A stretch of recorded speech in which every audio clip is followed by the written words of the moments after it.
Mother speaks.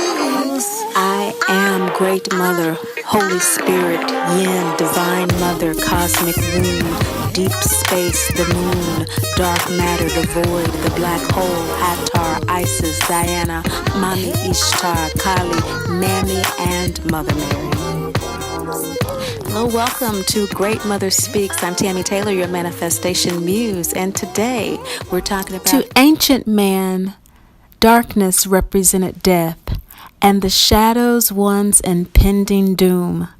But with the veneration of Great Mother, Divine Mother energy, and the observation of her lunar cycles, we slowly began to recognize the variant energies that she embodies within us. Through the cosmos, we are either one sun sign or another. As the sun travels through the constellations, we are either one ascendant, a rising sign, or another. As the sun arrives at the horizon at the very moment of our birth, location, and time. And Great Mother is represented in us and through us as our emotional nature through the moon sign we were born in, and that engulfed our very being, the time of our incarnation. These readings are about how we really feel, really think, and what we know. In this full moon season of the Taurus moon in Western astrology or tropical astrology, and in the ARIES full moon in sidereal or Vedic astrology, what we're looking at is what we know in the northern hemisphere as the darkness comes upon us and we begin to celebrate the light season, and what we are coming to believe in the southern hemisphere as the external light of the sun is increasing and we externally plant seed in hoping that we know what will grow. For this, we must understand that in order to utilize the energy of Aries, that leader, that initial point that comes through the constellational wheel of life, the astrological wheel of life, that soul that is very clear about the purpose of its incarnation is manifested physically in the increasing sun of the southern hemisphere and planting of the seed. Likened to that, with the Taurus full moon, we can say that that second house on the wheel of astrology is that grounded leadership, that grounded self-assertion, now secure in the soul, self-reliant and safe within itself, now ready to cultivate what needs to be grown within. In the northern hemisphere is how we interpret this. It's an internal process within in the northern hemisphere as the darkness sets in. So the full moon light represents the light that is within us as we assert our identity in this world anew. And also, as we secure ourselves, we begin to reassert our safety and knowing who we are in the world. It is a simultaneous looking ahead to enjoy the winter while anticipating the spring, and looking ahead with what we are newly planning in the spring, enjoying the winter. So enjoying where we are in this full moon is what Great Mother is coming through and sharing with us at this particular time. Recognizing wherever you are, she is there. However you interpret her presence in your life. She is there, and specifically with regard to her lunar energies, she's coming through to you in your moon sign. Welcome, Aries moon people, to your November full moon Great Mother Speaks reading. To my Vedic Jyotish Aries moon people, you have been processing a lot of what I'm going to say in this reading. In the last year, innovations, ideas, insights that you've been working on are really coming to a head in this Aries full moon for you, because you are your sister sign is Scorpio. Okay, and so you're the brother sign, you're the yang sign for Scorpio in relationship to the third chakra, the gut chakra, which we find in the center of your spread in the Moses card. And so the gut represents digestion. Okay, it represents that intestinal processing in which the body is undergoing its last kind of separation and purification for nutrient absorption and waste release. And so you've been going through that nutrient absorption, waste release process in the last year. And so this Aries full moon for you is really representing full moon culmination, illumination. You know how to hit the ground running. For my Taurus full moon people in the Western Vedic astrology, tropical astrology, if you are Taurus, if you are Aries in the Western astrology, then your Taurus full moon is the same, but your last year has really been more about already having undergone the rubber hitting the road, and now you're going to start planting seeds. Okay, that Chevy has been on Highway 66 having a good old time in the past year, going. But now this full moon, this Taurus full moon for you represents finding a place to, plant some roots and establish, that kind of heart chakra connection, which Taurus is the masculine of. Okay, Taurus is the masculine of the Venus planetary rulership over the heart chakra. Libra is its sister. So, very powerful energy for Aries moon people. Yeah, Jupiter's in Scorpio, Vedic Aries. So want to keep you both on board with me here, because these lunar cycles are extremely powerful, and of course they represent our thoughts, our beliefs, our emotions, our feelings. These are the things that govern our actions. The sun sign, the moon sign governs the sun sign. It is Great Mother, the Holy Spirit, that still small voice, what we know that inspires the action, the yang. So Aries knows all about that. I am preaching to the choir. Great Mother says that right now, Aries moon people, you are in a situation where you've been diverted off a course. And so, yes, that's exactly what's happened. Either you're planting that seed or you are beginning to hit the road. And so that's a shift in direction, isn't it? And you have put a lot of energy into a relationship, a job, a project, and you are at a place now where you realize that you have done all that you can do to set yourself up, to get yourself going in this relationship or in this job or whatever, and you know that you've done everything that you can do.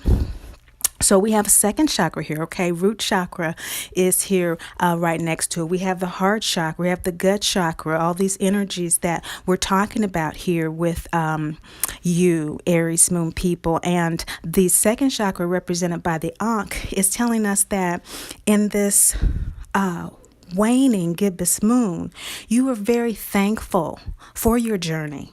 And so it's been exciting for you. Oh, don't you just love to feel like you're making progress? And you've been busy. You have been making progress. And so the second chakra is like saying, okay, so I'm grateful. I've done all that I can do at this point. So let's see where the seeds are. Okay, the reproductive organs, second chakra. So you're about to reproduce in your kind, divine child of great mother, father, God, And so whether that's a child, again, a project, a new business, moving to a new location, you are ready to go. You're happy about it.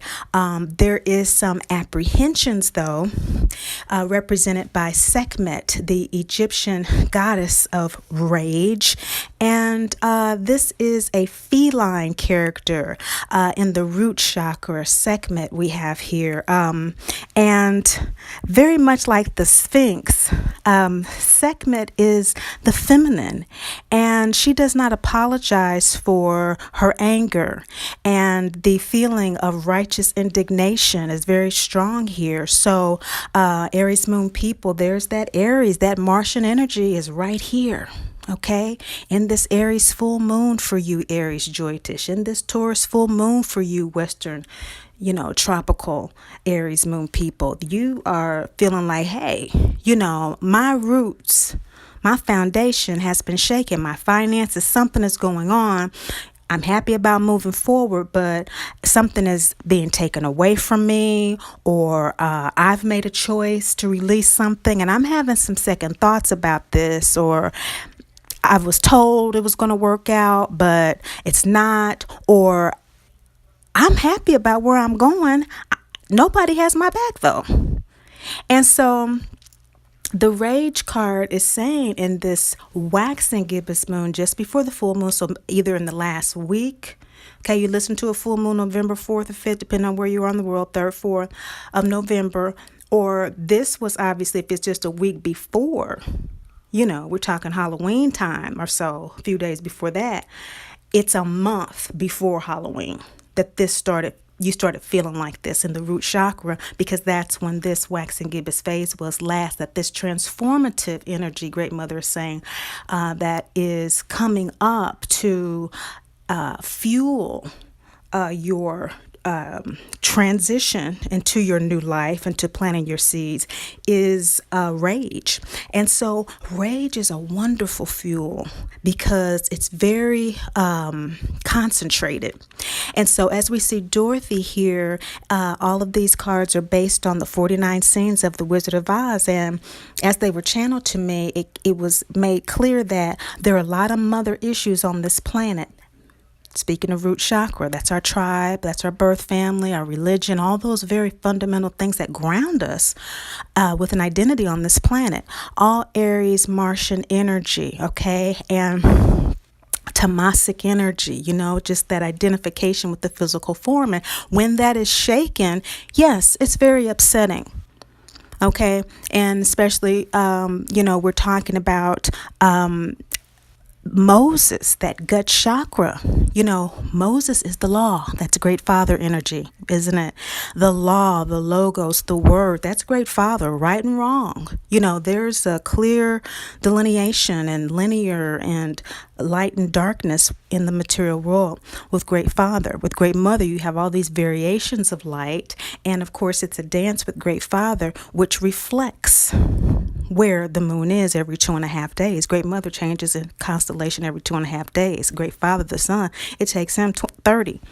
Okay, so great mother is traveling around the earth, but every 2.5 days as she travels, she's in a new constellation. And so this constellation of the gut chakra, again, this Aries, Scorpio, Martian energy is, a very strong yang energy. So when we talk about yang energy, we are actively doing something, okay, inspired by the spirit, moon energy.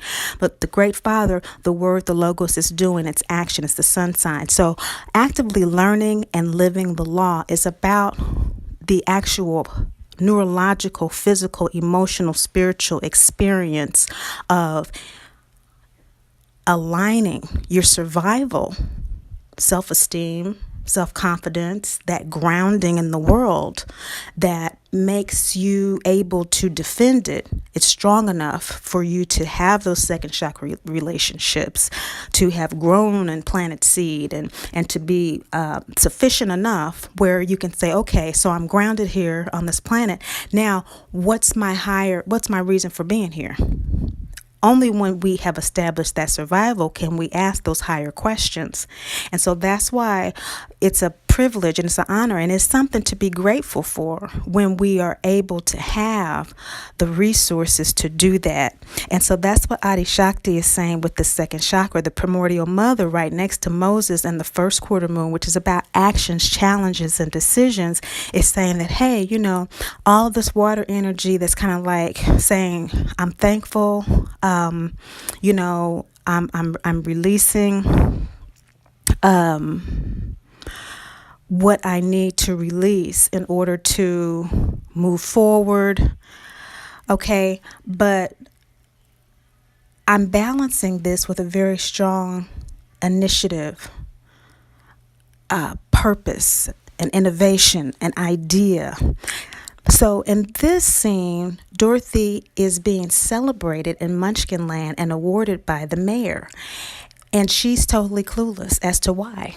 Because she hasn't seen the witch that the house fell on yet from the Twister. Remember, she was in Munchkin Land? And, well,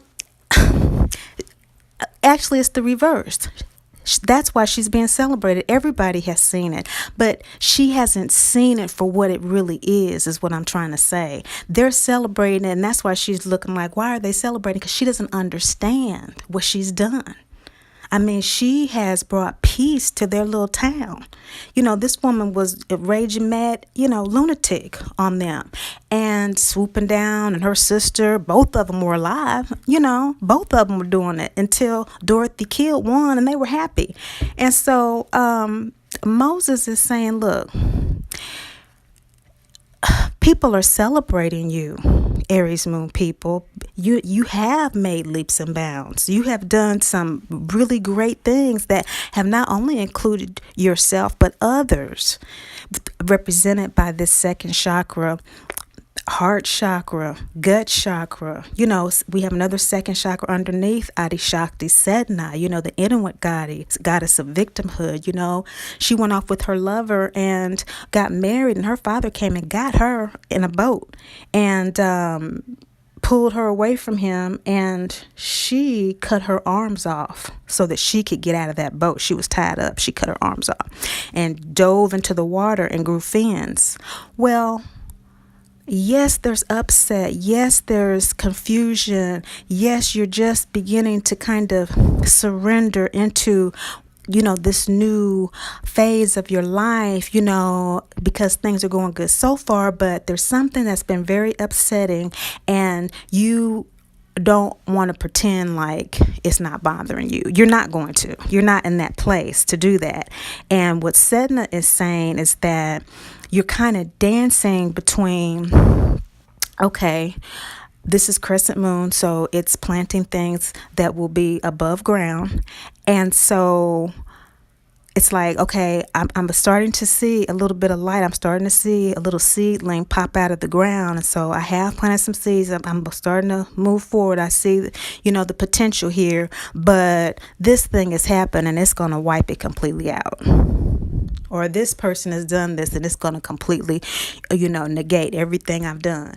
And then going back into, but look, this scene is when Dorothy got off the road and she went into Professor Marvel's camp and she found a companion, and that's what we want to do with rage. We want to make rage our ally.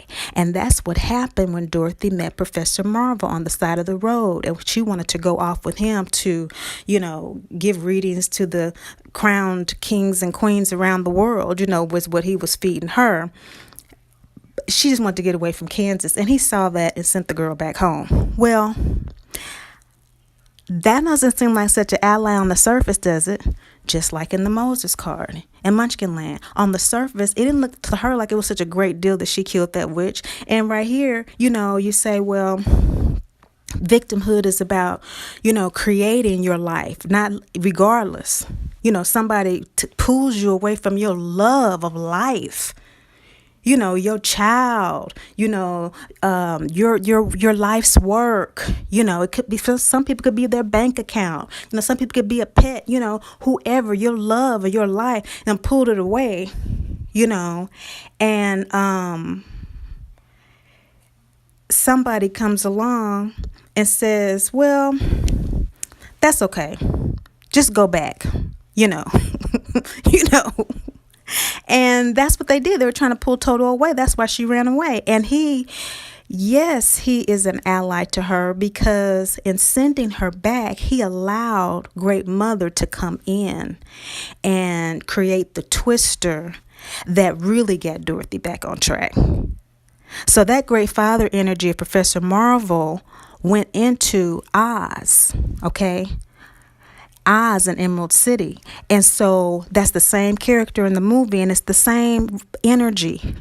A lot of times, Great Father, things that happen in the physical world, in our physical vision, the house fell on the witch, but I'm a girl from Kansas. That's a terrible thing to do, kill somebody. I don't care who it is. That's Kansas. I'm from Kansas. I know, and that don't look good. And then, I'm running away from these people who trying to take the love of my life, Toto, who symbolizes intuition. People who try to convince you that your inner voice is crazy, when in actuality, what's crazy is what's going on around you.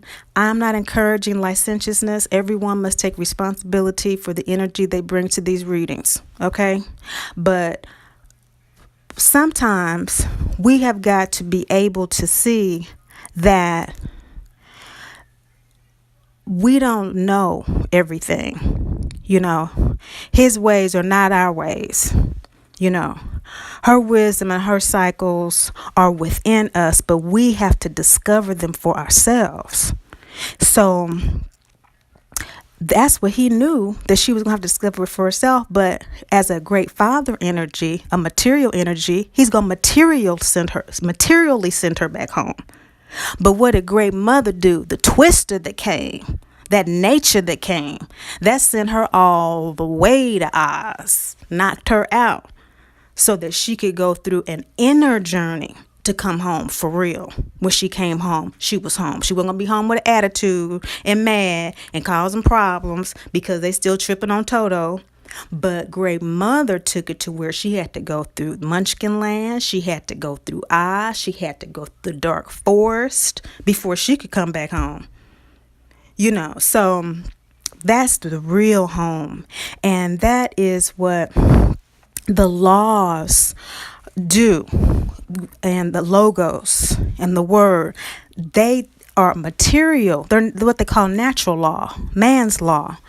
But man's law is a reflection of God's law, Great Mother, Father, God. And here we have Mother Mary, and this is a law card. This is the law of Divine Father. And so you have all this Divine Father energy. No surprise, Aries moon people, with even Mother Mary, who is the balance for double yang. That's how powerful Mother Mary is, because a great mother is a mother who knows that she is a vehicle for a soul to realize his highest or her highest potential. And that's who Mary became. She wasn't always that, but she became that in the end. That was part of her soul evolution in that lifetime. She had to learn how to let that boy go on and become Jesus. And Mother Mary balances out this double yang energy that is the doing of that, which is the law of Divine Father. Do the law. What's the law? Learning to live the law is aligning that gut, those lower heart below chakras. Heart is Emerald City. Everything below that is root chakra is the farm. Second chakra is Professor Marvel. Third chakra is Munchkin Land. Fourth chakra is, traveling through Oz. And so Mother Mary is gut chakra. That's Munchkin Land. She was doing a lot, killing the witch, getting the reward, getting the shoes. but she wasn't on the inside aware of really what Great Mother was working in her, represented by Glinda the Good Witch. So that's what's going on with you. You're not really recognizing that you have been able to do all this by aligning to some degree with Great Mother energy. You have been balancing your yang with that intuitive insight. Trust in your gut. We have the gut chakra, Mother Mary and Moses card. We have these root chakras, rage. There's some rage because some material things are coming up. Okay, root chakras, finances, is physical. It's a seedling, And so we have the seedling here with Akhenaten too, with the yang. Okay, and so this is the law of mystery and divine order. That's the law of the root chakra, the law of the gut chakra is law of divine father. With the law of the root chakra, it's mystery and divine order. It's the law of mystery and divine order. Our ways are not his ways. His ways are not our ways. We don't understand. And so don't even act like you do. Just go ahead and be obedient, And if you think your voice is crazy, well then, pray. Ask for guidance. And say, give me confirmation. That's why these Great Mother Speaks readings give us clarity, balance, and confirmation. That means that if you're feeling something, but you don't know whether or not it's right, pray on it and say, give me confirmation. And the next day you hear a song that tells you the answer. Or something like that. It'll be clear to you. Akhenaten was the first ruler on the planet to institute the worship of one God. So he is Egyptian, and he was a pharaoh, and his mother came from what is now called Sudan, and she taught him about the Great Mother Father God. And so he comes up there to rule amongst these people who have many gods, and he don't have nothing against it, but he's saying that if I'm Pharaoh, we gonna do one God. Great Mother Father God, formally, politically, because that's how I run my house. And so since this is my house now, that's what we're going to do, as far as what my priest and my temples and everything under the public that is protected by my armies, that's what we're going to do, And it wasn't popular. And, he had a real hard time of it. That's why you mad.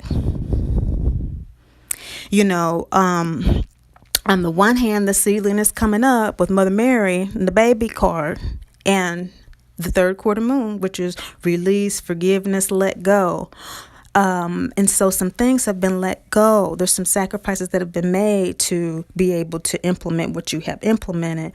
But this law of mystery and divine order is saying that the monkey wrench has been in there somewhere. I don't know. You know where it is. Health, finances, relationship, someplace in one of those three categories. And what Great Mother is saying, Aries Moon people, is surrender. Okay, this is the card of the poppy fields. When Dorothy and the three finally see the Castle of Oz on the horizon. Remember that? In the poppy field. And they start running. The Wicked Witch of the West has been on their tail on the yellow brick road. And, it's just, they just ready to go home, ask for their stuff, a heart and what else we want? We wanted a heart, we wanted a brain, we wanted courage, and Toto's down with it. Well, guess who they're the first to fall? Because, of course, poppy is opium. We got an opiate epidemic. That ain't nothing new. Toto falls down. The lion. And they are the two that fall down. And so Toto's her intuition. And so who's the lion? Her courage. That's the ego-soul alignment. The gut is the courage. And Toto is the intuition, the sixth chakra. And so here, what we're talking about is being able to align that in our sleeping state. Okay, so there are all sorts of meditation techniques, and there is an epidemic of sleeping disorders because that is the purpose of sleep. It's not just to rest the physical body, it is to align ourselves more deeply with our higher selves in a way that will support our great father yang energies throughout the day. And so that is what Dorothy was needing at that point. She already had a long journey, and she was halfway through her journey actually at that point, almost halfway through her journey. And yeah, we're heart chakra. We're halfway through the journey. And, she falls with the gut and the third eye. Well, who's standing? The brain and the heart. So Great Mother's saying with this heart chakra, the heart's got you. What inspired you to be where you are, doing what you're doing, planting seed, is going to carry you the rest of the way. Just ask for help. And sometimes in our waking state, don't we forget to do that? Don't we forget to pray and just say, God, help me? And when we're worried about something, turning the worry into a prayer, into a question to our guides, angels, and ancestors who are always at our beck and call. And again, if you question that, then ask them. Ask them the questions. Now, I'm thinking that so-and-so, this means that Dorothy's laying down. And so does that mean that I need to just lay down and not fight about this and not let these people know and so-and-so and so-and-so? Yes, ask it. Please let me know when I wake up in the morning and my mind is clear. I'll be wanting to hear the message, or I'm about to take a bath and just, I'm going to relax and just please let it come to me, because the channels are open when what? Just like Dorothy in this car, we're relaxed, okay? We're not so invested in the Maya, the illusion, of this dimension that is very necessary to alchemize us, to higher and higher vibrations. And so sometimes it can be a bit blinding and all consuming. So she's saying surrender this, because what you need to embody now is your heart.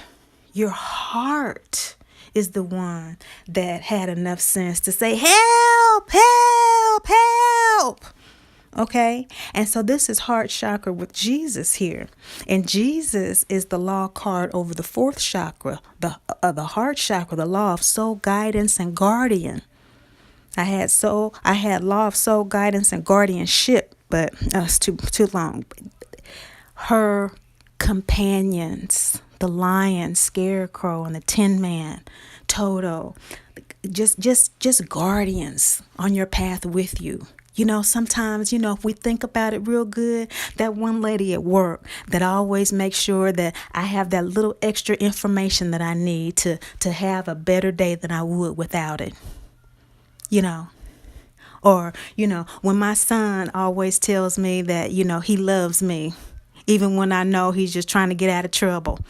It's something about that person. It's something about the way they do what they do. When they make this expression, it's something about that I know that they're saying that they love me.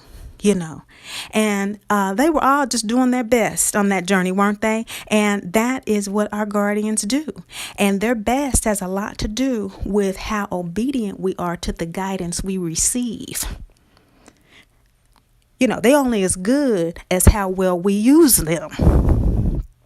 If you ain't used to using something, you can testify to the fact that, it takes a while, with all these new updates and computers, and they got this new iPhone out now and this and whatever. Some people, it's not that they can't afford it. It's that, they have to learn a whole new, you got to work it for it to work, don't you? And so that's what she's saying. Don't overlook the law of soul guidance and guardianship. It's with you. You have that automatic divine child of the great mother, Father God. Legions of support. You mention it. What is it you need, sweetheart? Surrender so that you can receive the answer. That's first quarter moon. Challenges. That's kind of challenging, isn't it? Actions and decisions. Well, Great Mother made the decision for Dorothy. Don't make her have to make the decision for you, because I don't think you are. Because your outcome is Sheila Nagig, and that is the open heart card. She's saying that you are not going to be caught up in a twister. This thing that's making you upset is doing so with some validity, rightfully so. Rightfully so, perhaps. And whether it is or not is not relevant, a judgment to it, but it's just the curiosity, isn't it? That something could upset a child of the Great Mother, Father, God to that degree. And so we keep going back to anger and issues that call us back into the illusion of Maya that convinces us that we are unloved, unworthy, and undeserving until we can reject the convention that would ever be so. We are tested and purified until we live in that spiritual independence and self-love. And that is what Sheila Nagig is offering you, is giving to you, Aries Moon people. She is the crone, the Celtic crone over the Gothic churches of Old Breton. And her vulva is open for all to see because she represents birth and death. She is the portal. And isn't this the portal that the lion is jumping through out of fear once he hears what must be done in order to receive his courage? So remember, he fell down in the poppy field with Dorothy. And so at this stage, the courage is still not quite there, Aries Moon people, but you're open. He didn't say he wasn't going to go. He just had to jump out the window first. He just had to. So there might be something that you're needing to express. This is in the waxing gibbous moon phase. And so, the waning gibbous moon phase. And so this is the moon phase that says, hey, I'm thankful. I'm just sharing what I have to give. And isn't that what the lion was doing? He was sharing whatever he had to give in that journey. And he was thankful to be on it in the end. And that is what you will be within a month with regard to this, because we do have the waning gibbous moon phase, which is just a week after the full moon. So if you're listening to this then, well, then you will just have a month. And look at these moon phases again. Aren't they wonderful? You have Adi Shakti in the waning gibbous as well. So that's saying some second chakra in terms of, again, releasing more and more and more into that primordial mother energy. Beautiful Aries Moon people. This is such a joy to do. If you would like a personal reading, you can go to greatmotherspeaks.info. Thanks so much for subscribing, sharing, and liking the videos. This is really just getting started, and I am having a ball. Let me know how these moon phases are affecting you so I can really see what's happening with you, Aries Moon people, within the month. As always, remember, Great Mother loves you, and I do too.